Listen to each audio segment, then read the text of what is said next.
Olá, gente boa aqui do canal. Paulo Maués Corrêa, mais uma vez aqui com vocês.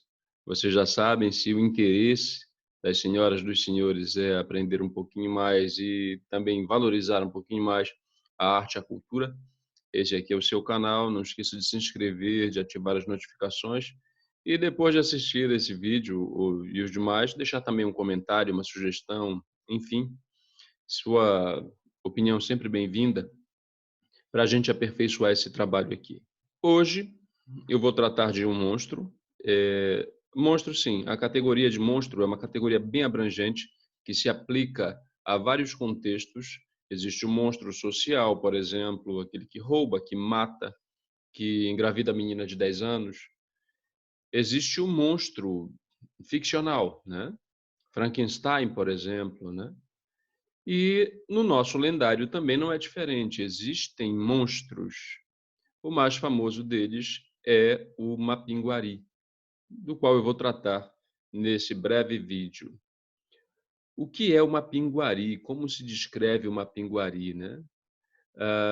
A percepção mais geral que o caracteriza de fato é de que se trata de uma criatura de porte bem avantajado, que faz lembrar o físico de um macaco ou de um homem muito grande, mas só que muito peludo e que tem várias características, né?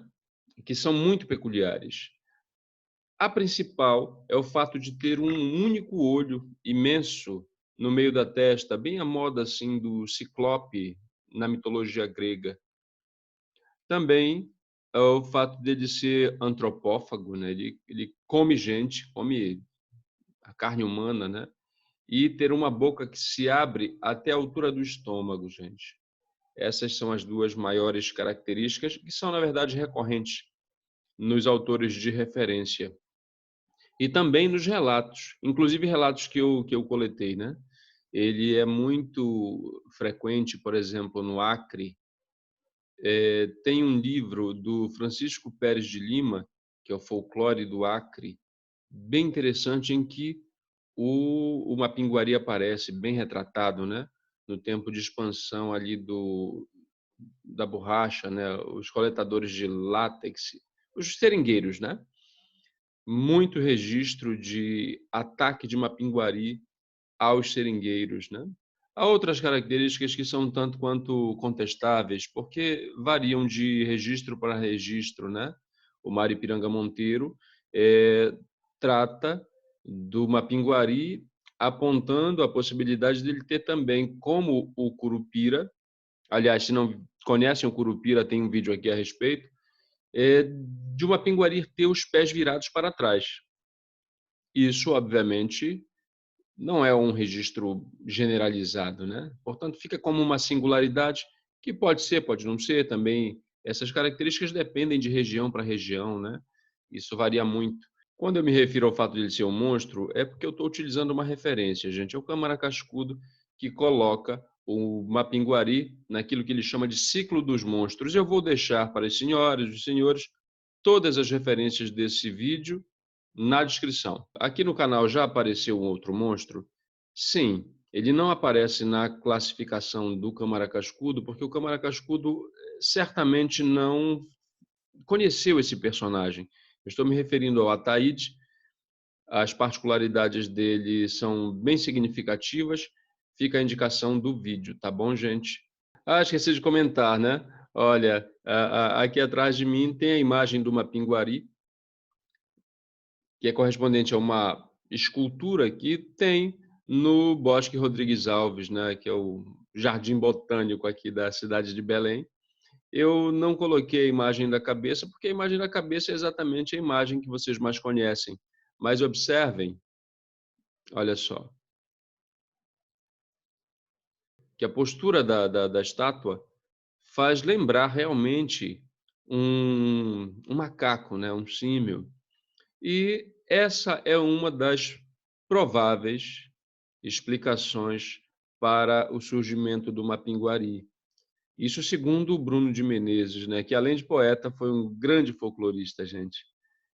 Assistam lá a entrevista que eu fiz com o Rodrigo Vanzler, que é doutor em Bruno de Menezes, né? E aí a gente tem uma série de pontos do bate-papo em que a gente toca nesse assunto, né? Pois bem, o Bruno de Menezes diz o seguinte, que antigamente o Mapinguari era um macaco normal, né? Só que o homem veio e fez uma atrocidade contra ele, gente. Levou simplesmente a companheira desse macaco. E ele, tão triste, tão revoltado, rogou aos deuses não, né? O Bruno de Menezes fala em Tupã, que dessem a possibilidade de ele se vingar. E foi aí que, por conta de uma intervenção de Tupã, aquele simples macaco adquiriu essa forma monstruosa de Mapinguari. E ele ataca aí quem está perdido na floresta, quem está trabalhando na floresta. Enfim, o Mapinguari, embora seja classificado também como um dos protetores da natureza, não possui, digamos, uma metodologia bem armada como o Curupira, por exemplo, né? O Curupira ataca preferencialmente quem vai entrar na mata para fazer o mal, né?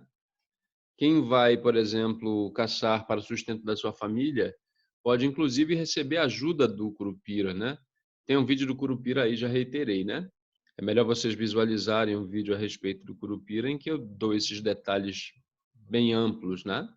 O Mapinguari é bem diferente. Pelo fato de ser um monstro, gente, a irracionalidade predomina, de modo que ele ataca quem ele bem encontrar pela frente. Ele tem algumas estratégias, viu?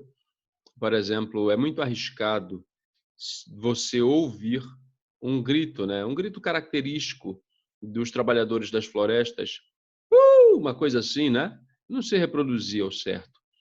Mas se você ouvir, tome cuidado ao responder, porque o Mapinguari utiliza dessa estratégia para fazer um mapeamento do espaço. Então ele grita, se alguém responder, ele vai atrás. Para fazer o quê? Para esganar? Não. A predileção dele é devorar, né? Devorar, devorar. Uma ilustração já publicada desse procedimento do Mapinguari se encontra no trabalho do Valcir Monteiro, uma narrativa que ele chamou de Dia do Descanso. É uma narrativa que eu vou sintetizar para vocês terem ideia da ação desse personagem, né? Havia um casal e o homem gostava de caçar e ele caçava todo santo dia. E a mulher, muito religiosa, né, muito católica, toda vez que ele saía dia de domingo para caçar, ela chamava a atenção dele, né? Que domingo é o dia do Senhor, é o dia do descanso, portanto, né? E não havia necessidade dele caçar. Mas o homem não dava devida atenção a essas recomendações da mulher e ainda dizia, né? Ah, mulher, domingo também se come. E esse era o bordão dele. Toda vez que a mulher chamava atenção, por conta dele querer caçar no domingo, que era um dia do descanso, ele dizia a mesma coisa: domingo também se come. Certa vez, de novo, num domingo, ele saiu de novo com a história do domingo também se come, mulher. E depois de um tempo a mulher ouviu uma barulheira lá fora.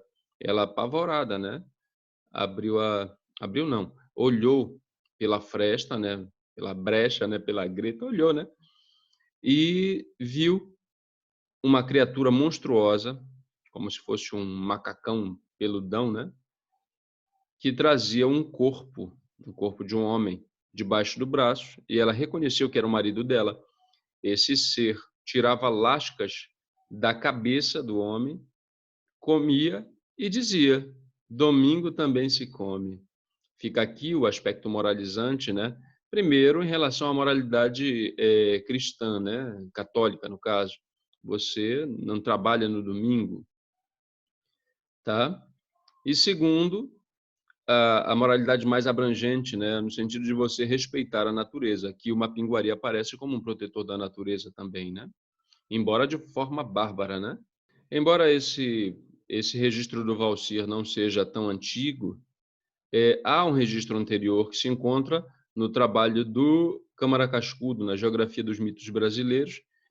Na verdade, é uma narrativa de um outro autor que ele apresenta, né, do J. da Silva Campos, e ele expõe, né, que, na verdade, é o mesmo enredo do texto coletado e publicado pelo Valcir. Inclusive, o Mapinguari diz a mesma frase: domingo também se come.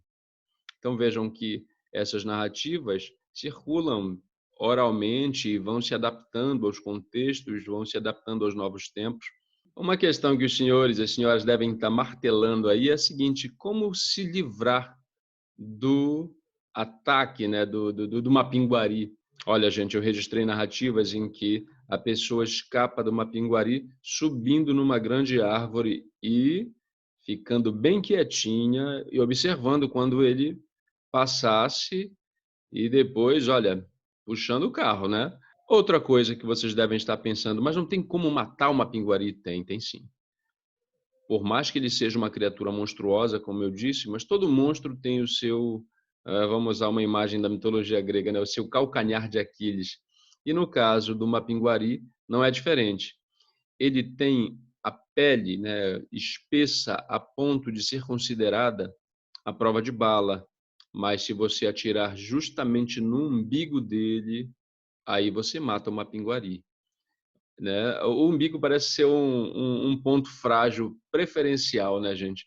Lá no vídeo do Ataíde, eu também aponto o umbigo dele como esse ponto fraco dele.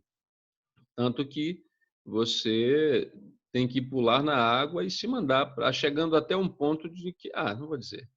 Gente, mesmo a maioria das descrições remetendo a essa imagem de um macaco, né? O Francisco Pérez de Lima dá uma outra possibilidade, né, para a existência do Mapinguari. E aí também tem um lado moralizante, né? Ele seria uma espécie de metamorfose de índios muito idosos que geralmente eram abandonados na floresta, porque as tribos nômades, né, gente? Então, o idoso, muito idoso mesmo, na verdade acabava, entre aspas, né, eu na perspectiva deles, né, atrapalhando o caminho. E aí ele era abandonado.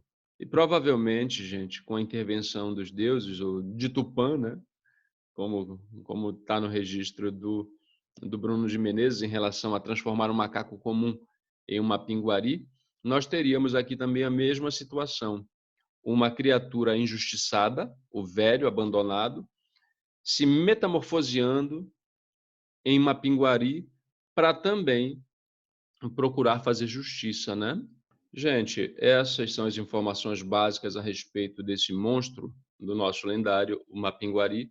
Eu espero que vocês tenham gostado. Se gostaram, não esqueçam, reiterando, se inscrevam no canal, ativem as notificações, deixem seus comentários, né? E, por favor, indiquem o canal a outras pessoas que vocês saibam que têm interesse em estudar esses assuntos, né? E aí a gente vai crescendo devagarinho. A ideia é ter gente realmente interessada naquilo que eu trabalho aqui, tanto as exposições em relação a lendas amazônicas, quanto ao trabalho, por exemplo, a respeito da literatura, que também é muito possante aqui, de modo que, no final das contas, o grande propósito é instrumentalizar melhor os leitores, é valorizar a nossa cultura, valorizar a nossa arte, e se você partilha desse mesmo pensamento, esse canal aqui é nosso, você será sempre bem-vindo para se inscrever e recomendar aos amigos que também partilham desse mesmo princípio. Grande abraço, até a próxima, muito grato pela atenção.